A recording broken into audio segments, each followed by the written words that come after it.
So I'll just quickly share my screen. Let me know when you can see it. Perfect. Yes, yes. Right. So thank you so much again, Krista, for actually stepping in. Hi, everyone. My name is Yashika, and this is actually my first ever presentation. And for it to be on such an international platform is a huge privilege. I'm very excited to be doing this talk today. And, listening to previous talks that I was able to attend yesterday, it just showed me how much more there is for me to learn. So this talk is about my personal journey and how I actually navigated through a few of the challenges in my career, which inevitably led me to changing career paths and how I actually got into Agile. So I hope that you do enjoy this presentation and that you take one thing away. And that is that, us as human beings are pure Agilists from day one, before it was ever mainstream and before it actually became a buzzword. And that when you start turning inwards and honing into that natural instinct again. And I hope to demonstrate it correctly through my presentation. So I'd like to take you through my life before Agile. Growing up, I had one hobby and that I was very passionate about, and that was dancing. I'm now 20 years later, a professional dancer, but I still do it in my personal capacity. And this actually prompted me to pursue a career with a creative element to it, which was either, arts, becoming a professional dancer, musician, but I chose to go and study a degree in fashion.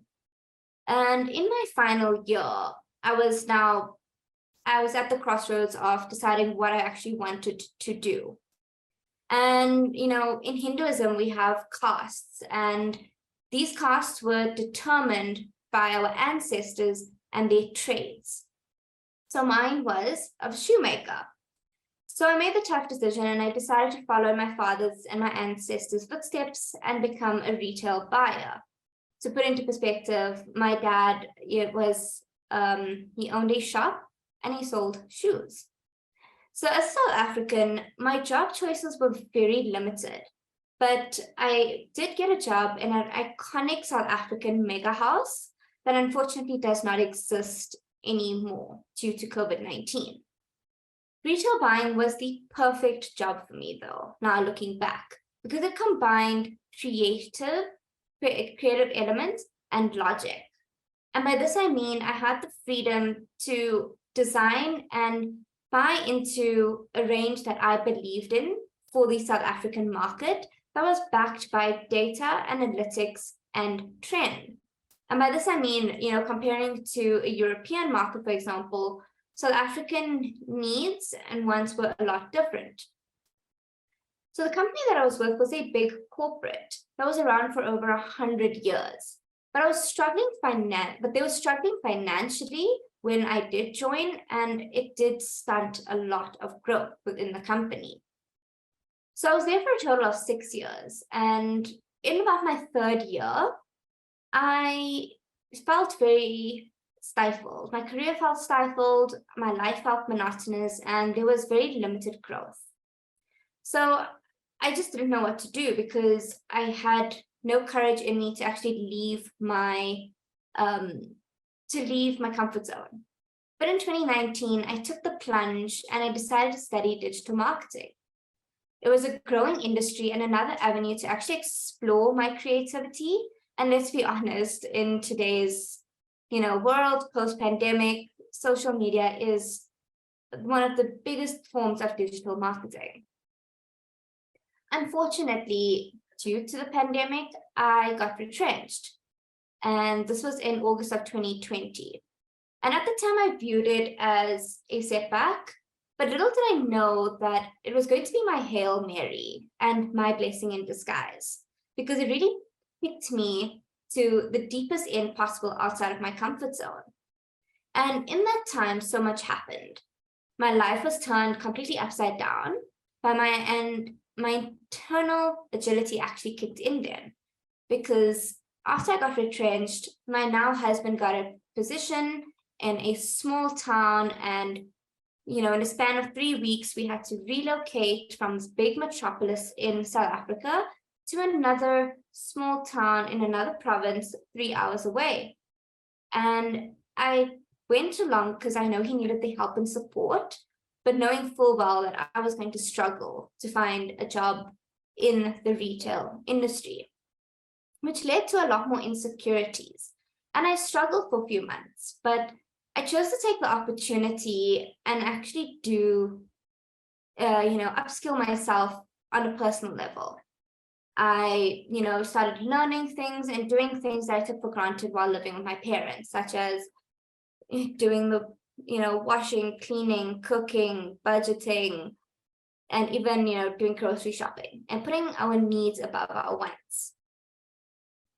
In that time, over the course of the next 4 to 5 months of relocating, I went through a lot personally. I got depressed because I was alone in a small town and I didn't know many people. My husband had a very demanding job, and it meant that he had a lot of long hours. And in the midst of COVID and the many lockdowns, it was very hard for me to actually find a job. And as Carol mentioned in her talk yesterday, this was the fork in the road moment for me that triggered. So just as I was at my worst, a close family member actually approached me, and he had founded a startup company. And knowing my circumstances, wanted me to start exploring the digital marketing space. And he took me under his wing. And this was the first time I was actually exposed to a startup and all the aspects of it. And that included IT, and the first time I was actually introduced to Agile and Scrum. So I would like to talk a little bit more about the startup. And we called it Goodwill. And it played a very pivotal point in my career path. This was an amazing opportunity for me because looking back, elements of the Teal organization were present without us even realizing it. So a bit of context. South Africa is a very richly diverse third world country, and a good portion of it was part of the middle and the lower income brackets. And if we actually, look at that and look at the statistics, the low income bracket didn't even have access to basic education. So our vision in Goodwill was to be an easily accessible will creation company to those that actually owned a few items and needed a will because they didn't know what would happen to those things that they owned when they were no longer with us. And secondly, just to educate them with the benefits of having a will. So we started off with a chatbot because we were targeting the middle income that had smartphones with WhatsApp loaded onto them. And by marketing ourselves as a cheap will creation platform, that they could actually get a will in their hands in 30 minutes or less. And we could then use those funds to go to rural areas and either assist those that didn't have the technology, but actually had a few things to leave to their family members. So Goodwill started with a small team of 4 that were not actually getting paid, but we actually showed up and we put in everything. We worked extremely hard because we knew that it was a cause that was bigger than us. We were a self-managing team and dedicated whatever time and energy we had towards it. And we had a lot of fun doing it. Our team structure was very flexible. We had our core meetings that were laid out, but other than that, you could work within your own capacity. So for example, between the 4 of us, there was only one person that had a full-time job, and that was our developer. And he went above and beyond because he was coding at 4 o'clock in the morning. So it just shows how much, we highlighted the importance of people. And because we had such a strong purpose, that others actually assisted us in our vision. We encouraged agile decision-making, and we were very transparent about our progress with flexible environments that could develop employees' potentials. So I got involved while we were still, playing around with the idea of the logo. And because I have that creative eye, they allowed me to go wild and actually, create something. And after a few days, we all sat and collaborated and we designed it into what it is today. Unfortunately, Goodwill did not work out as we had envisioned due to many reasons, but the biggest one was not having funding. And that, normally plays the biggest role in a startup. But, it taught us how resilient we were as human beings. So I was trained in Agile and specifically Scrum at the time, and I started loving it. I grew a very unknown passion towards it, but later realized the reason was because I actually resonated and identified with the Agile values on a much more personal level. And after much introspect, if we look at it and if we look at ourselves and go back to the basics, Agile is within us. So I chose to get my qualification in Scrum and a few months later considered it as a career path.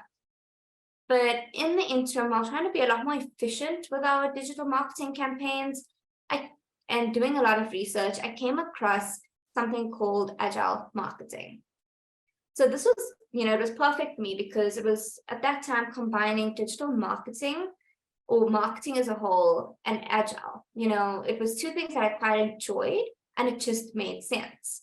So I'll go into a little bit more detail about it in a little bit, but this was the first time that I saw Agile being used in another department outside of IT. So before I qualified, I was in the midst again, and this was January of last year, relocating back to my hometown, to Johannesburg, this big metropolis. But I made sure that I could do everything that I could to qualify, and I did. I continued working at Goodwill part-time until I got a full-time position where I currently am. And that's in an IT department of an insurance company as an Agile coach. And I'm loving it. And it's been so life-changing for me. So let's go take it back and touch on what Agile marketing is. So in layman's terms, it means simply applying the Agile methodologies to the marketing space. So let's look at an example, right? An established brand is launching a new skincare line. So that's their idea. They then do a bit of research, and through that research, that could be either, looking at competitors, looking at their previous campaigns, and then creating an MVA, which is a minimal viable activity. And from there, actually learning and using that data and metrics to improve on how they would want to launch. And in that building phase, they would then come up with a brand new idea. And that is how their cycle and iteration kind of works. So studies show that in an Agile marketing report that was published last year, that we may think it's ideal to just, take Agile and put it in a department. But the marketing teams did experience a lot of barriers. And the two that I'd like to highlight today is the lack of training and training the marketing teams to actually adopt Agile because they didn't understand it, they didn't have a good training, they didn't have the knowledge and, understanding the benefits. And also, why would you want to leave your comfort zone if it's not working, if it's not broken, then why fix it?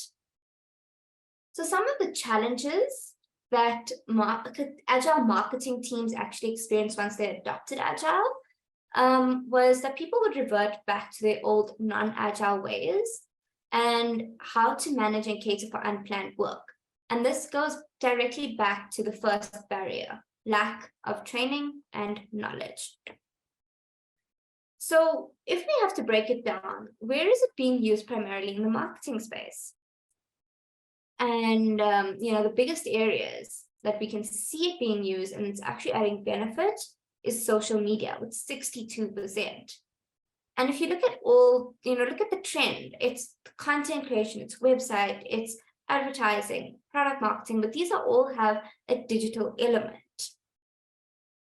So as you can see, my life didn't go according to plan at all. But by pivoting continuously in my career, the thing that really stuck out for me were the 3 empirical pillars of Scrum.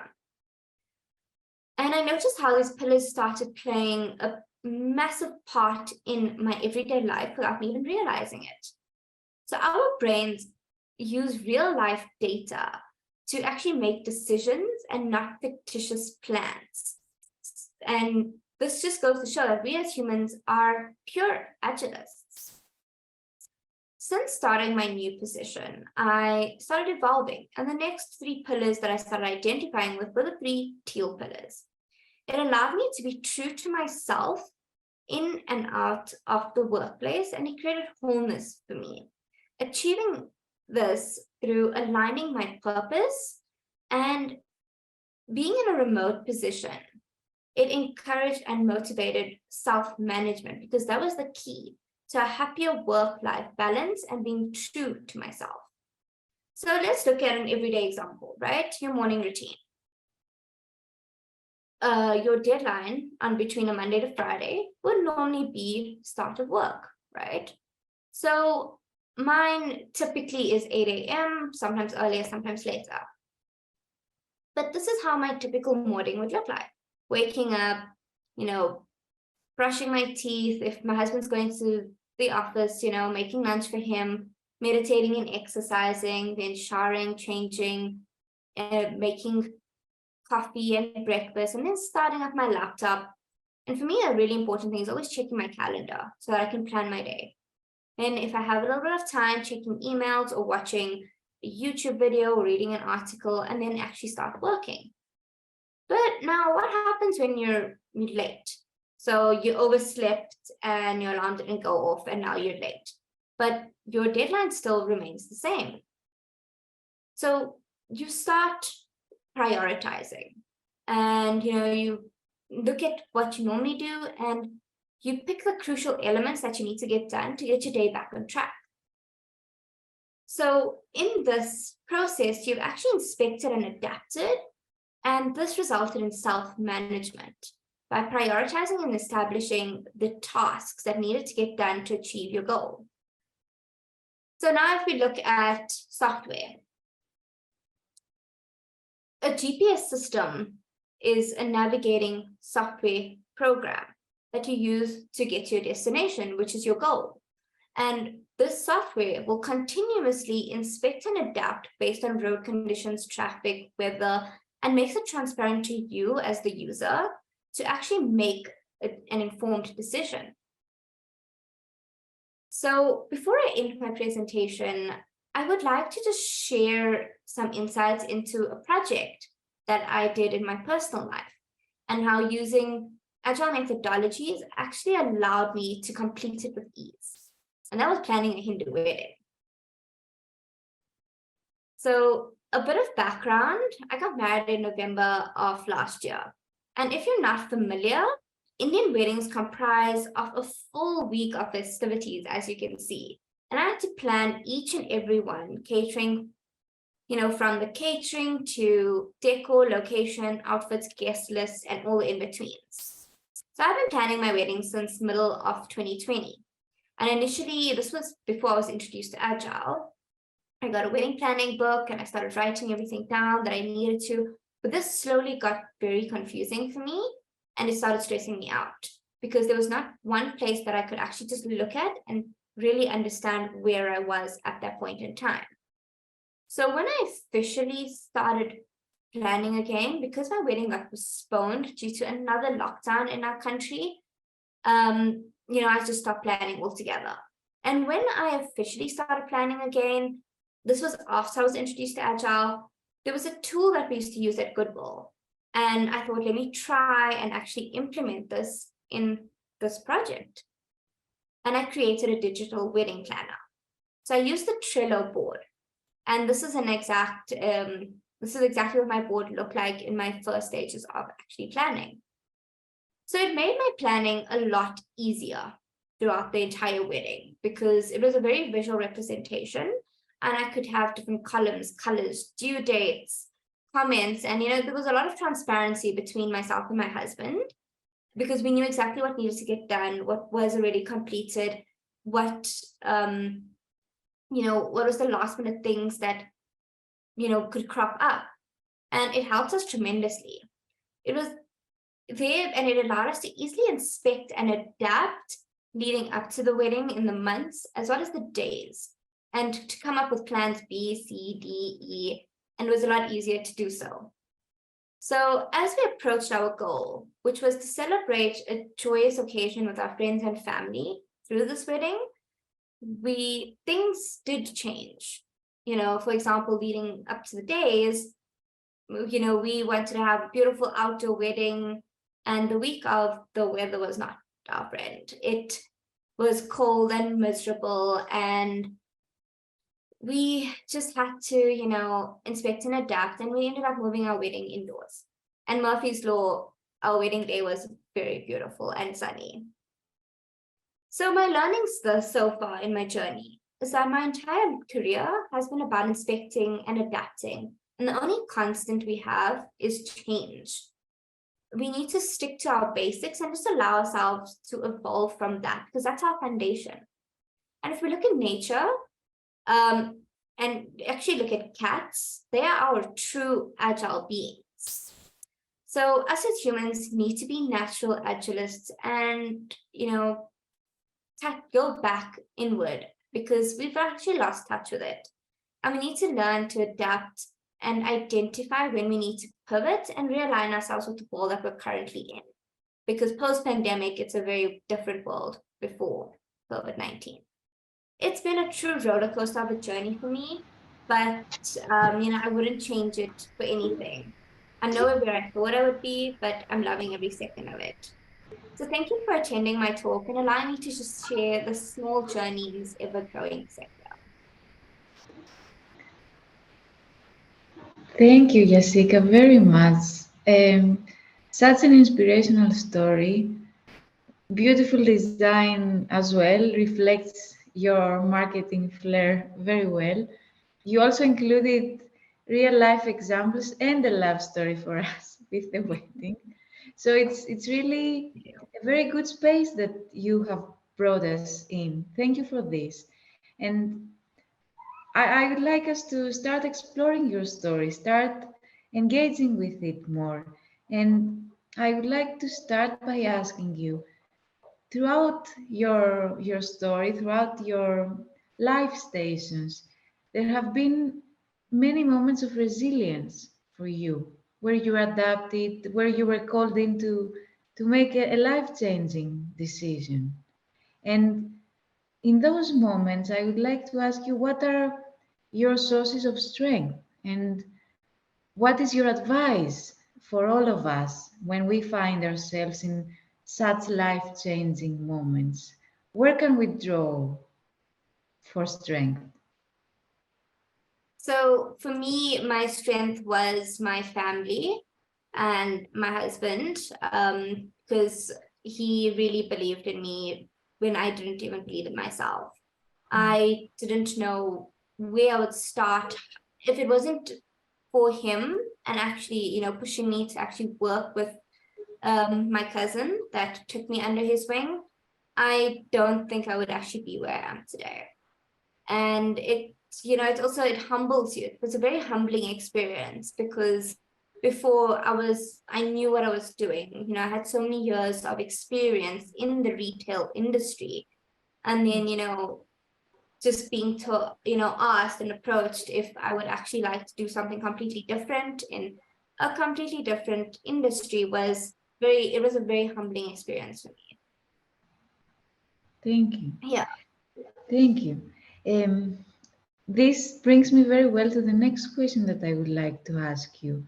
You talked about, this change of career and this change of perspective, introducing agile into marketing, and you spoke about getting out of your comfort zone.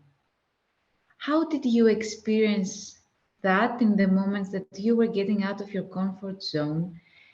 And what is your understanding? What have you understood? Why is it difficult for some people to get out of their comfort zones? And what can we do in those moments that we realize it's about getting out of your comfort zone. And how can we make this more less scary, less and more engaging? So I think the one thing that actually triggered me while I was in my comfort zone was that when your life becomes boring, you start doing the same thing day in, day out. And, you, and today, especially, you look at social media, and social media actually shows you of a life that was not around 5 years ago. If we look at, for example, the becoming an influencer. And that was actually a motivation for me to, try something different, because who knows, in 5 years from now, there are going to be endless jobs that we didn't even envision. And that was something that actually motivated me to come out of my comfort zone, and just having that support structure, going back to support structure, because when you are very depressed, you can't see past that at all. It really does push you. And that was something for me that pushed me out of my comfort zone. Thank you. That's beautiful to hear. You spoke about this support system and how humbling it is for others to believe in you. At the same time, in these transitions that you've made, were there any moments that you felt you were being doubted, that there were doubts from others about yourself? And what can we say about these moments? How did you get through them? What carried you forward? I think the doubts were actually more within me than with anyone around me. I took, having that trauma from, getting retrenched, I actually struggled. And, I doubted, and until today, some of my work colleagues that I hear even know that I doubt myself every step of the way. And because of that, the support structure and them, constantly saying, you actually know what you're doing. It's okay to explore, it's okay to fail, is how I overcame that. I think you come across as such in your story where you say, "Oh, it's okay. We had the plan. So for the wedding, we had the plan. Then it looked rainy. Then it was sunny again. So yes, it's okay. We go with this flow." And you also gave us some examples, some practical examples. What do you do if you are late in the morning and you cannot go into your everyday routine? So this is something that I would like to ask you if you can elaborate more for us, if you can give us some examples from your experiences, some advice. How can we make it part of everyday life to say, yes, it's okay. I go with the flow, I adapt. How do we put that in our everyday routines? I think it's when we actually are very mindful of what we do, and being mindful of our actions. So once we're in the moment and we realize that, our present actually matters more than what's going to happen in the next hour or two even. And by being in that moment, you actually, for me, it played a huge part in my life, because I started being present. I started listening. I started realizing that if I don't get to exercise in the morning, it's okay, because I can do it later. It's not going to affect how the rest of my day goes. Or if I'm late for going to the office, or even just meeting a friend for coffee, it's okay, what happened, why was I late? And try and adjust. And if your deadline can move, it's okay. If you've got a very understanding friend and they're okay, they're happy to move it up a half an hour, and that's great. So my advice would just to be more present. We're always rushing for the next thing, and we always want to be doing, we don't actually look at what we can achieve now. We always want the next thing. We never actually acknowledge what we can do. And that for me, realizing that and being mindful of that was the most important element for me that I would actually want each and every one of you to actually think about and start practicing. Thank you, Yashika. That's a very beautiful learning that you're giving us. Being there in the moment, living the moment, not thinking about what comes next, what do I have to do next, but really enjoying the experience in the present moment. Thank you for this beautiful learning. And I would like now to ask more from you. In your story, you spoke about many transitions in your professional career, and maybe some transitions that were unforeseen. You never expected them to happen. You could never see them for yourself in your future.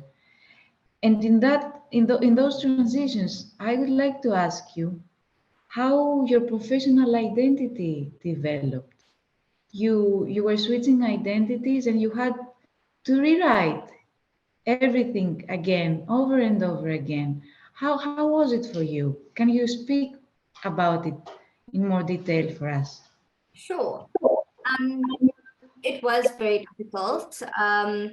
Not, changing everything you know about yourself and your 5-year plan.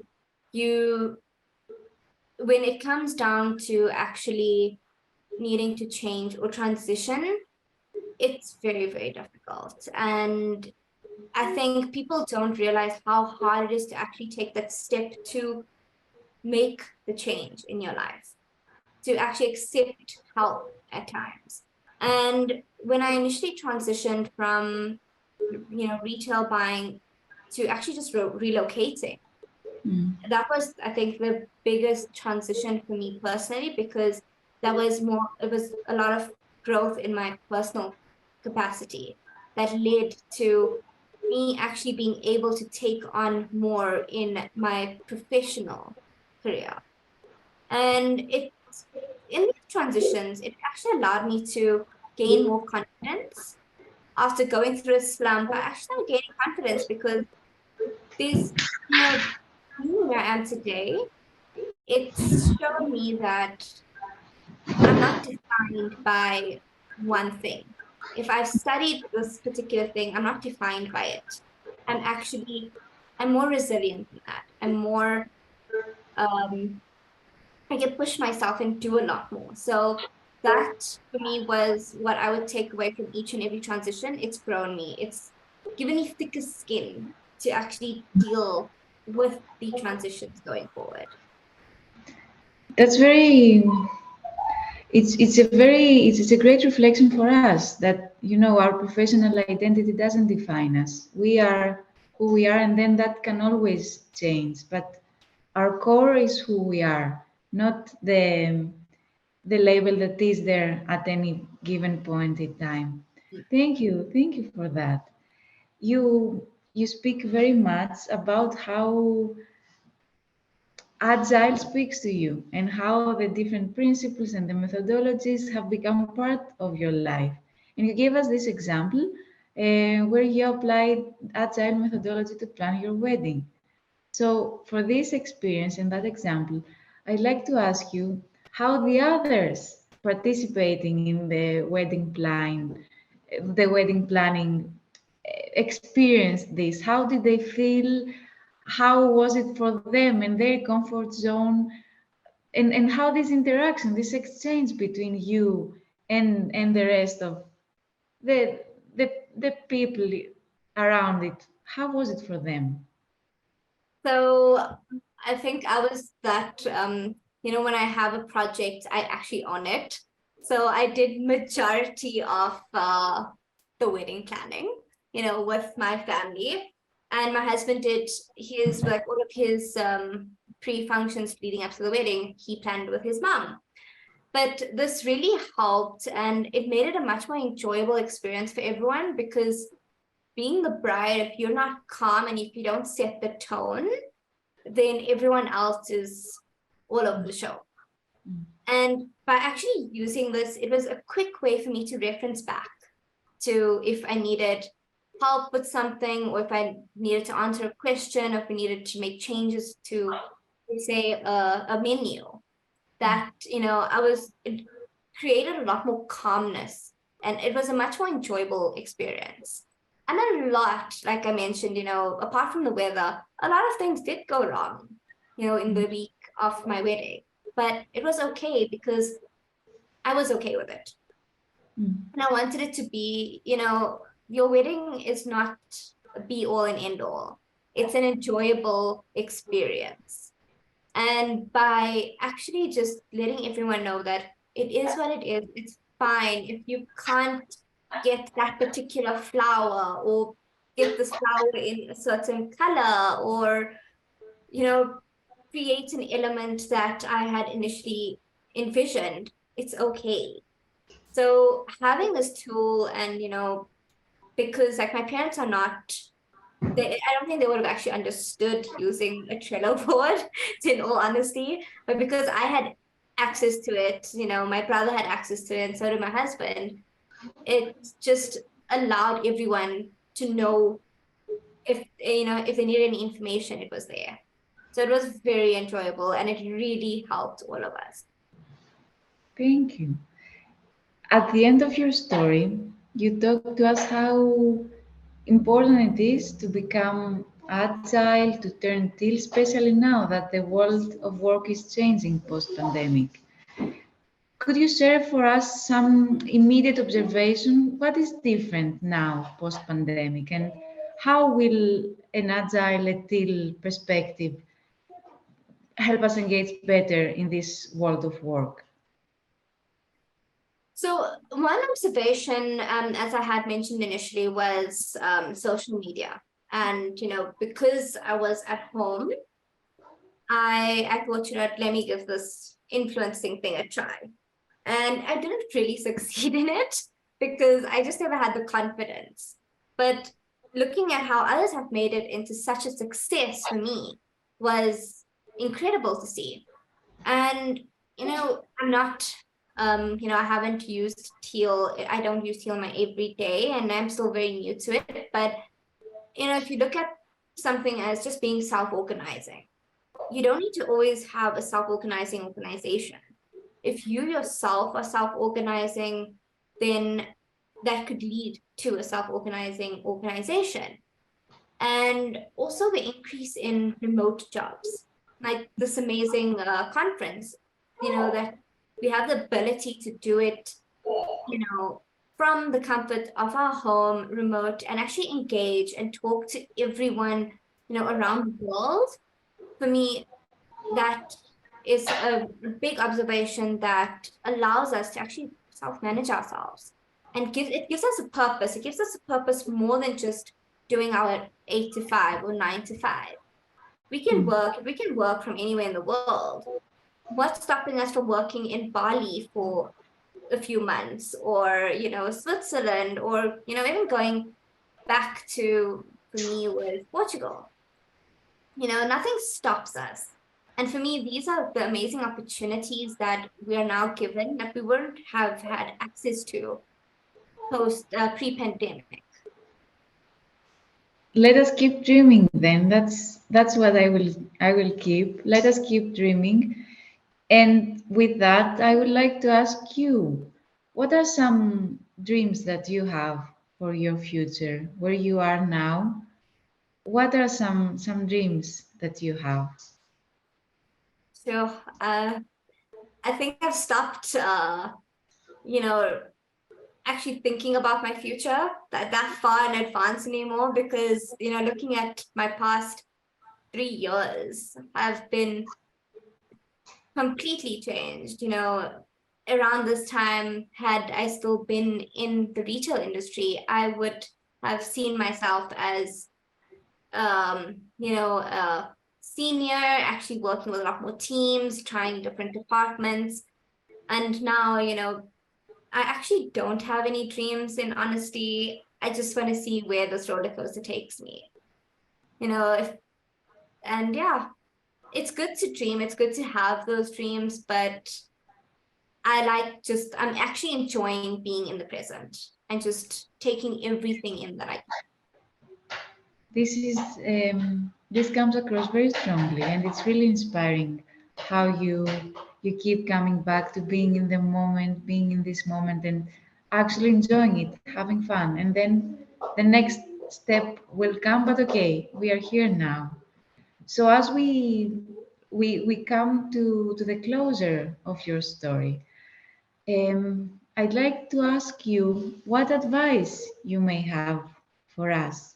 Any tips that you could give us in those moments that we either have to make life-changing decisions or things are difficult, unexpected. What would could we take from you as inspiration and as strength to help us carry forward? I would say that um, you're stronger and more resilient than you actually think you are. And never give in to what you think you should have, because there is more out there for you. And if you're ever in a tough situation, just stop, pause, close your eyes, breathe, because that could be a life-changing moment for you. If you're up for a promotion, for example, and you've just had a really bad morning and now you're with your boss, if you choose to go into that meeting, with that anger of or that frustration from early in the morning, the meeting is going to go in one direction.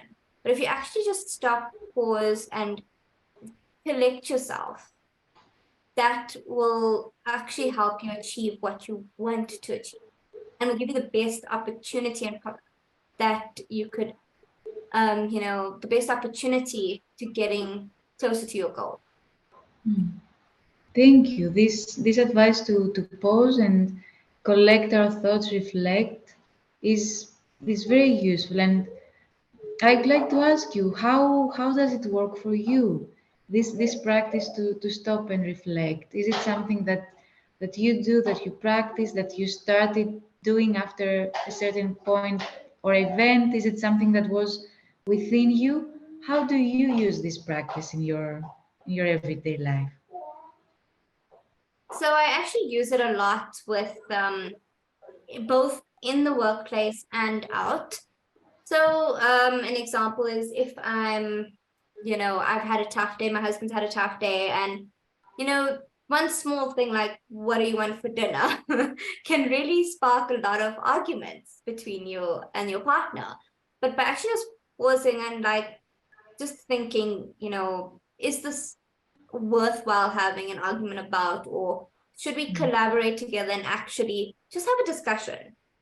So those are the type of instances where I would try and use it in my personal life. And sometimes I'm not successful. It's very hard to actually realize that you're in that situation in that present moment and actually think about the next steps.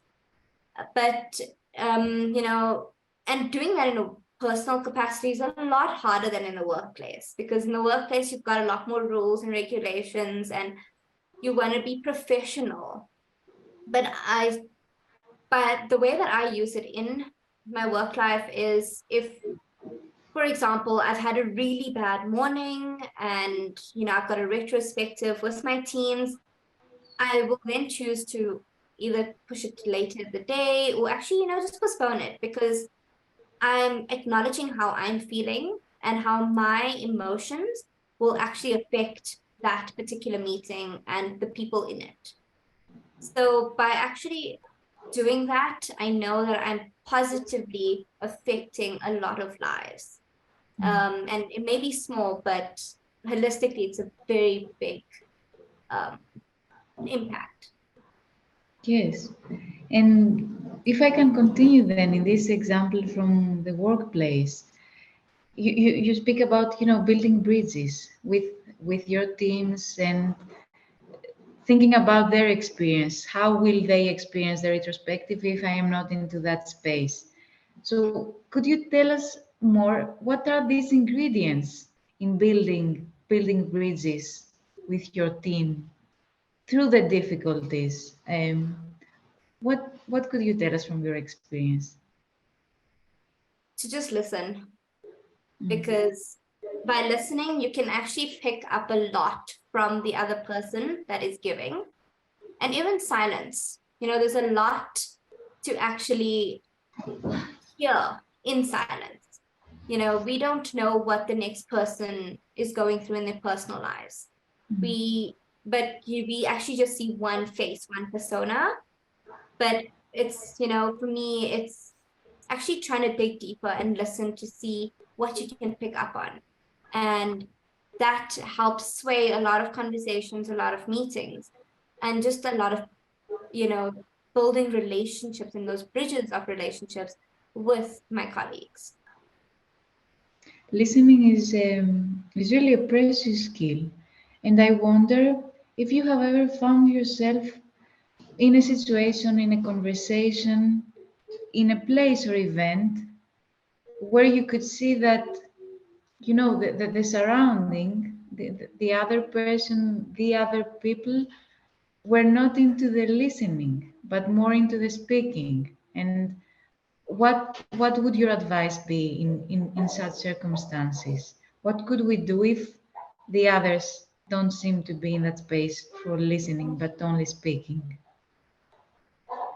So it is hard, but when when you actually acknowledge that the other person is just speaking because they want to speak, I tend to just let them go. If it's done in a professional manner, especially in the workplace, if it's done in a professional manner and they just want to vent and they just want to let it out and it's not affecting anyone else, then I let them do that, because that's another form of them communicating. And once, they've done that, we can go our separate ways, but I always try and check in afterwards, because they've now let something off their chest. They've had time to calm down, recollect, and compose themselves. And that's when I can actually start, having another conversation with them and understanding what triggered in them to have reacted the way they did. That's But yeah, sorry. Go on, go on. No, but like if it's in a, I think it's situation by situation and case by case when, if it does happen in a bigger platform, and it is a lot harder in a remote setting. And thankfully, I've not been in a situation where I needed to break up a very heated argument with, they both were just there trying to talk to each other, not listening. So I have not been there yet. I really hope I don't get to experience that anytime soon. But, if I do, I'll just have to see how I handle it then. Thank you. No, it makes sense, situation by situation and context by context. I really appreciate this ethic of care that you bring out about, let it be. If someone wants to vent, okay, let it be. Then I will also check in afterwards. I think it's something that celebrates the otherness and this care for the other, as well as this positive influence that you spoke about. This is how we bring this positive influence. Um, so I'm looking at the time, and I'm mindful that we are coming to an end, and I would like to thank you for the time that you have dedicated for us to walk us through your story, the generosity with which you shared your life journey and the twists and turns, and also the generosity with which you addressed the questions and all the details. Thank you for the learnings. We take away useful inspirations, being in the moment, keep dreaming. Why not have the next meeting in Bali, for example, to do? And also just let it be. It's really important in the relationships to let it be and be there and follow. Um, we thank you very much. And now I would like to ask you if you have any final words for us, something that you would like to say for the conclusion. I just want to say, thank you everyone that is here and has, taken the time out to actually listen to my small journey. To me, it's small, but if it can impact someone else in a very positive way, I'll be very happy about it.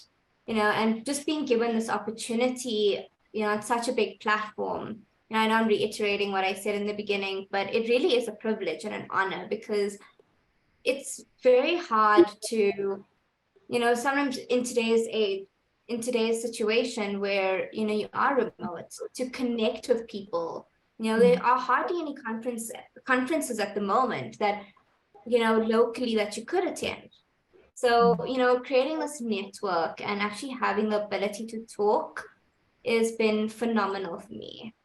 So if I can just leave one thing today is just go back to your basics, trust your gut, trust your instincts, and just be mindful of the person next to you because you honestly don't know what they're going through. And by you, maybe, uh, being really mean to the person or, just putting up an unconscious bias, they will, it gives them a different reaction. So, yeah. Thank you so much, Krista, for actually jumping in and being the moderator for the session. It was really awesome to speak to you. Thank And you. yeah, Thank you. It is an honor for us that we have you here in this platform to share your story. Thank you for the authenticity, the care, the dedication, the vulnerability as well. I also feel I experienced what we were talking about. It was the unexpected, but I feel very happy and the sense of fulfillment coming in and being the moderator in your session. So thank you very much for the story, for the experience. Thank you to our audience as well.